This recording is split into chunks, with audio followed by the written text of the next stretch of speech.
বিসমিল্লাহির রহমানির রহিম। রব্বিশরাহ লি সাদরি ওয়া ইয়াসসির লি আমরি ওয়াহলুল উকদাতাম মিন লিসানি ইয়াফকাহু কওলি। বিষয় ওয়ার্ল্ড বিখ্যাত বিশ্ববিখ্যাত মহান ব্যক্তি বিজ্ঞানীদের ছোটবেলা থেকে জীবনের যে ব্যস্ততা তিনাদের ছিল এবং তিনাদের জীবনের যে এমটা, তিনাদের জীবনের যে এম, যে উদ্দেশ্য এবং তিনাদের জীবনের যে ব্যস্ততা, দুইটা জিনিস। আর বর্তমানে সমাজ ব্যবস্থা আমাদের নতুন প্রজন্মের ছেলে মেয়েদের অল টাইম যে ব্যস্ততা এবং ছেলে মেয়েদের যে জীবনের যে এইম, তখনকার মহাবিজ্ঞানীদের আর বর্তমান সমাজ ব্যবস্থার ছেলে মেয়েদের যে সভ্যতা উন্নতি অবনতি সম্পর্কে একটু সংক্ষিপ্ত আকার একটু পার্থক্যটা একটু আলোচনা করতে চাচ্ছি, এবং আমাদের নতুন প্রজন্মের ছেলে মেয়েদের আসলে কিভাবে মডিফাই করে উন্নত সভ্যতা দিকে আনা যায় সেই সংক্রান্ত আমি মহাবিজ্ঞানী এবং মহা ব্যক্তিদের জীবনের থেকে শিক্ষণীয় কিছু বিষয় বের করার চেষ্টা করলাম। যেমন মাদাম কুরি, 1867 সালে তিনার জন্ম, পোল্যান্ডে তিনার জন্ম মাদাম কুরি। তিনি বিশ্বের নারীদের মধ্যে দুইবার নোবেল পুরস্কার পান এবং তিনি ছিলেন একজন পরমাণু বিজ্ঞানী নারী, একজন মেয়ে হয়ে। এটা ওনার জীবনীতে ওয়ার্ল্ডের ভিতরে সব থেকে বড় নাম করছেন, খ্যাতি অর্জন করছেন, যে দুইবার নোবেল পুরস্কার পেয়েছেন এবং পরমাণু বিজ্ঞানী এবং অনেক বিজ্ঞানে তেনার অবদান হয়েছে। তা এখন আশ্চর্যের বিষয় হলো বিজ্ঞানী আইনস্টাইন ওনার জীবনীকে অনেক প্রশংসা করছেন। তা আমি ব্যক্তিগতভাবে অবাক হলাম, মেধা থাকলে, অনেক জ্ঞানী হলে সে তো বিজ্ঞানী হওয়াটা স্বাভাবিক, অনেক জ্ঞানী মেধা আছেন, কিন্তু তিনি আইনস্টাইন বিজ্ঞানী এত গবেষণা এত প্রশংসা কেন ওনার করলেন? ওনার গবেষণাকে, এই মাদাম কুরির গবেষণাকে এবং তেনার যে বিজ্ঞানের যে অবদান, আইনস্টাইন বিজ্ঞানী এত প্রশংসা কেন করলেন?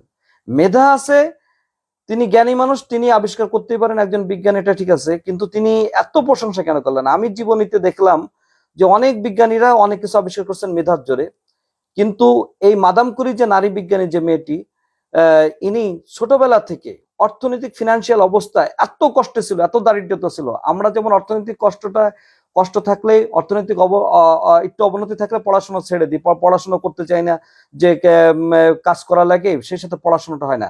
কিন্তু এই যে মাদাম কুরি যে বিজ্ঞানী, ইনি দুইবার নোবেল পুরস্কার পেয়েছিলেন, পরমাণু বিজ্ঞানী ছিলেন, কিন্তু ইনি মেধার জোরে শুধু হননি, ইনার ভিতরে এত স্ট্রাগল করছেন, অর্থনৈতিক ফিনান্সিয়াল ভাবে এত কষ্ট করছেন, অভাব অনটনের ভিতরে, অনেক কষ্টে, অনেক অভাবের ভিতরে, অনেক দারিদ্রতার ভিতর থেকে উনি ওনার বিজ্ঞান চর্চা, উনি ওনার জীবনের যে ব্যস্ততা, এই যে মানব কল্যাণের যে বিজ্ঞানের চর্চা, যে ব্যস্ততা থেকে ইনি চুল পরিমাণ বিচলিত হননি। এবং ইনার জীবন থেকে আমরা এটা শিক্ষা নিতে পারি যে অর্থনৈতিক অবস্থা মানুষের জীবনে যাই আসুক, যত অভাবনাটুকু, আমরা যদি চেষ্টা করি, আমরা যদি অন্তত চেষ্টা করি, তাহলে লেখাপড়া করা, গবেষণা করা, মানুষের কল্যাণে কিছু করা, এটা খুবই সম্ভব। এর পাশাপাশি আমরা আরেকজনের জীবন একটু শিক্ষণীয় হিসেবে দেখতে পারি। সেটা তিনি হলেন গ্রাম হাম্বেল, বিশ্ববিখ্যাত বিজ্ঞানী গ্রাম হাম্বেল। 1847 সালে তিনার জন্ম। ইনার জীবনের যে ব্যস্ততা পাইছি আমি, ইনার জীবনী অনেকবার পড়ছি। ওনার জীবনের অনেক প্রতিভা এবং অনেক পরিশ্রমের ভিতর অন্যতম একটি হলো, উনি অক্সফোর্ড বিশ্ববিদ্যালয়, বিভিন্ন বিশ্বে উনি বিশ্ববিদ্যালয়ে পড়াশোনা করতেন, এবং ওনার টার্গেটই ছিল, ওনার জীবনের মেন যে ব্যস্ততা, সেটা হলো ছোটবেলা থেকে যে উদ্দেশ্য ছিল যে আমি বড় বড় বিশ্ববিদ্যালয়ে আমি পড়াশোনা করব। এবং উদ্দেশ্যটা কি? বিশ্ববিদ্যালয় শুধু পড়াশোনা না করে, গবেষণা করে উনি কিছু আবিষ্কার করার চেষ্টা করলেন। তা বর্তমানে আমরা যে মোবাইল ফোন আবিষ্কার, মোবাইল ফোনে কথা বলি, টেলিফোনে যে কথা বলি, মোবাইল ফোনের আগে টেলিফোনের আবিষ্কার, এই টেলিফোনের কয়েকজন আবিষ্কারের মধ্যে উনি হলেন একজন অন্যতম। তাই টেলিফোনটা আবিষ্কার করছেন উনি, গ্রাম হাম্বেল, বিজ্ঞানী গ্রাম হাম্বেল। 1847 সালে তিনার জন্ম, তিনি টেলিফোন আবিষ্কার করছেন। আজকে মানব কল্যাণ, আমরা টেলিফোন ছাড়া, মোবাইল ছাড়া চলতেই পারি না।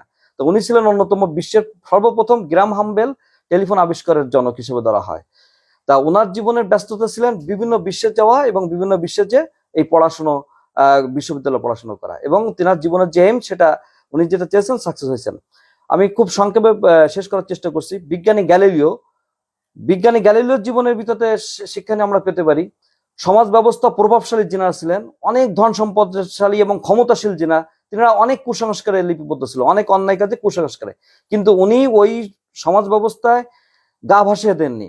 ক্ষমতা যাদের ধন সম্পত্তি আছে তিনাদের সাথে গা ভাসিয়ে দিতেন না, তিনাদের কথায় সাপোর্ট দিতেন না, তিনাদের বাড়ি যাতায়াত খাওয়া দাওয়া এগুলো করতেন না।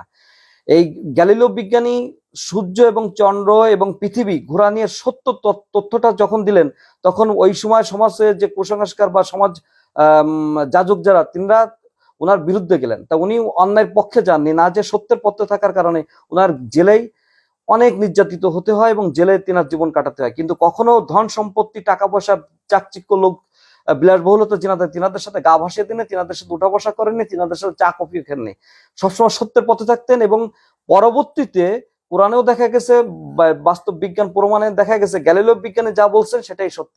তা উনার সম্মান পরবর্তীতে বাড়ছে।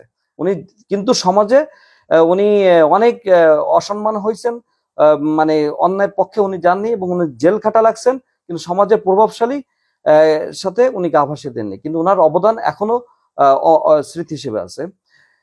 এরপর 1861 সালে 1881 সালে আলেকজান্ডার ফ্লেমিং একজন বিজ্ঞানী ছিলেন। ইনার জীবনের ব্যস্ততা ছিল সবসময় গবেষণা করা। উনি একটা জিনিস আবিষ্কার করছেন যে আমাদের মানবদেহের ফিজিক্যালি যে বায়োলজি জুওলজি যে প্রাণী বিজ্ঞানের যে রক্তের ভিতর যে দূষিতটা হয়, এই রক্তের দূষিত কিভাবে দূরীভূত করা যায়, কিভাবে অ্যাবলিশ করা যায়, কিভাবে মানে নাশ করা যায়, সেটিকে চেষ্টায় উনি বারবার ব্যর্থ হচ্ছেন। উনি আবার ওষুধ আবিষ্কার করেন, ওষুধ সেবন করেন প্রাণীকে, কিন্তু বারবার সে রক্তের জীবাণু মানে অ্যাবলিশ করতে উনি পাচ্ছেন না, উনি বারবার ব্যর্থ হচ্ছেন। পরিশেষে যে উনি সাকসেস হয়েছেন পৃথিবীর ভিতর অন্যতম যে ওষুধ আবিষ্কার করছেন যে রক্তের জীবাণু দূরীভূত করার। তা ওনার জীবনের ব্যস্ততাও দেখা যাচ্ছে গবেষণা, এবং এইমও ছিল মানব কল্যাণে কিছু করবেন, এটাও তিনি সাকসেস। গ্যালিলিও যেমন সাকসেস হয়েছেন, মাদাম কুরিও যেমন সাকসেস হয়েছেন, এরপর আছে এই ফ্লেমিং বিজ্ঞানীও সাকসেস হয়েছেন। ব্যস্ততা এবং জীবনের এম যে উদ্দেশ্য এটা।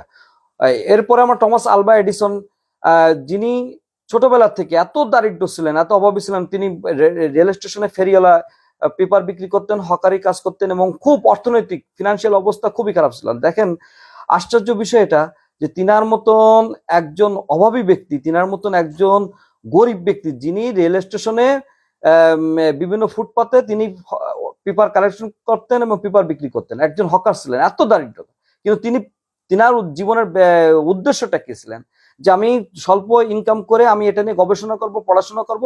তিনি পড়াশোনা করছেন, গবেষণা করছেন, করে কি করলেন, আজকে যে বিদ্যুৎটা, বিশ্বের যে বিদ্যুৎ, এই যে বাল্ব, বিদ্যুতের যে বাল্ব, উনি এই বিদ্যুতের বাল্ব আবিষ্কার করছেন। তা এত অর্থনৈতিক অবস্থা খারাপ, এত মানে কলুষিত অর্থনৈতিক যে হতদারিদ্র দুস্থ, মানে এত অর্থনৈতিক ফিনান্সিয়াল খারাপ অবস্থা, তিনি কি করলেন, তিনার মানব কল্যাণের কাজ, তিনি থেকে চুল পরিমাণ বিচলিত হননি।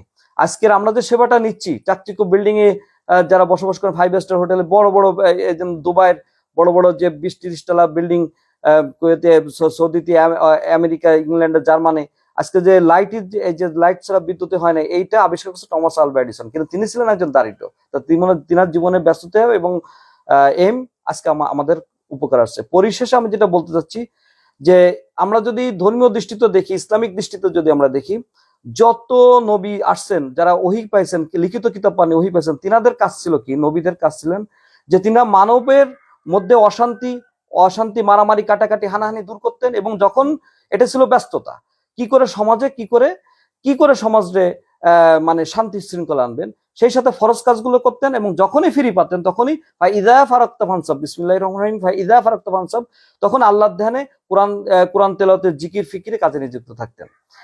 যারা লিখিত ওহী কিতাব পেয়েছেন, রাসূলরাও কি করতেন, যত রাসূল এসেছেন মানবের ভিতরে সুদ প্রথা, মারামারি, কাটাকাটি, হানাহানি, এটাগুলো যাতে না হয়। যেমন আমাদের বিশ্বনবী হযরত মুহাম্মদ সাল্লাল্লাহু আলাইহি ওয়াসাল্লাম 17 বছর বয়সে তিনি উকাজ যে মেলা হতেন জাহেলিয়াত যুগে, সেই উকাজ মেলায় তিনি কি করতেন, মারামারি কাটাকাটি হতেন, উনি ওইখানে যে উকাজ মেলার শান্তি ফিরালেন, হিলফুল ফুজুল সংগঠন করে ওই সময় মারামারি কাটাকাটি জুয়োর বোর্ড যে ব্যাপারটা ছিল উনি দূরীভূত করলেন।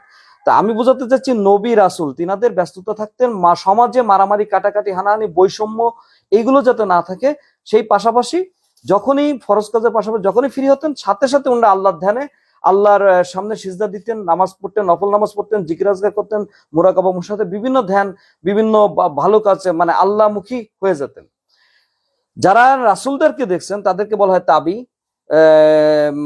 এই তাবি জিনরা তিনাদের জীবনে যদি দেখা যায় তিনারাও মানব কল্যাণের কাজ করতেন আর ফ্রি টাইমে কোরআন তেলাওয়াত ইসলামে কাজ করতেন। যারা তাবি ছিলেন তিনাদেরও জীবনে দেখা যায় যারা লাস্টের যারা এই আল্লাহর ওলি বা সলফে সালহিন শহীদ তিনাদের আমাদের উপমহাদেশে ওই যে শাহপরান খানজান আলী পীর সাহেব, খানজান আলী শাহপরান শাহ মুকদুম, এই যে খানজান আলী বাগেরহাটের শাহজালাল, ইনাদেরও দেখবেন রোড ঘাট রাস্তাঘাট করছেন, যেখানে পানি নাই জনগণের সেখানে পানির ব্যবস্থা করছেন, যেখানে মানে আশ্রমাগার দরকার, যেখানে মানুষের আশ্রয় শিশু শ্রম দূরীভূত করছেন, বৈষম্য দূরীভূত করছেন, সমাজে রোড ঘাট রাস্তা গাছপালা লাগাইছেন, মসজিদ করছেন, খাদ্য খাবারের মানে মানুষের সেবার জন্য খাদ্যের ব্যবস্থা করছেন। তাই এইগুলো আর যখনই তিনটা ফ্রি হতেন ফরজ নামাজ হজ যাকাত যখনই ফ্রি হতেন তখন আল্লাহর ধ্যানে জিকিরি কোরআন তেলাওয়াতে নফল নামাজ আল্লাহর সামনে সিজদায় এগুলো পড়ে থাকতেন। তা আশ্চর্যের বিষয় হলো ব্যস্ততা এবং জীবনের এইম পরকালের সফলতা আর বর্তমান সমাজে আমাদের ছেলে এবং মেয়েদের এতটা পার্থক্য হয়ে গেছে। যখনই খাওয়া দাওয়ায় যে চিকেন স্যুপ বিভিন্ন উন্নত মানের যে আধুনিক খাওয়া দাওয়া চিকেন স্যুপ থাই স্যুপ কন্তরে এই যে এই বিভিন্ন বার্গার এই যে এইগুলো খাওয়া দাওয়া নিয়ে ব্যস্ত থাকে আমাদের সন্তানরা, আর পাশাপাশি কিনে ব্যস্ত পোশাক আশাক নিয়ে, আর কিনে ব্যস্ত থাকে বিভিন্ন জায়গায় ঘোরাঘুরি, আর মেয়েদের মার্কেটিং এ ব্যস্ততা, বিভিন্ন জায়গায় ঘোরা ব্যস্ততা, বিউটি পার্লারের এবং আয়নার সামনে ব্যস্ততা। কিন্তু আসলে আমাদের সন্তানরা এই যে মহান ব্যক্তিদের থেকে মহান মনীষী মহান ব্যক্তিদের থেকে বর্তমান আধুনিক যে আমরা বলি আমরা অনেক মডার্ন হয়েছে অনেক আধুনিক হয়েছে, কিন্তু আসলে সমাজ সেবা বা মানব কল্যাণে আমরা আমাদের নতুন প্রজন্ম কতটা পিছিয়ে আছি একটু আমরা যদি দেখি তাহলে বোঝা যাবে আমাদের অধপতন বা আমাদের সভ্যতা কতটা মানে নিম্ন দিকে চলে যাচ্ছে। এই জন্য আমার সংক্ষিপ্ত মেসেজটা হলো এই যে মহান ব্যক্তিদের যে বিজ্ঞানীদের যে জীবনী এর পাশাপাশি নবী রাসূল যারা আল্লাহর দূত এই এই যে ইনাদের জীবনী আমাদের পড়া উচিত, আমাদের বাচ্চাদেরকে প্রত্যেকটা বাবা মার যে এগুলো পড়ানো উচিত ইনাদের জীবনী। আর বিশেষ করে আর এটা হলে কি হবে মানব সভ্যতা আমাদের সন্তানরা অনেক উন্নতি হবে, সমাজে পরিবর্তন আসবে।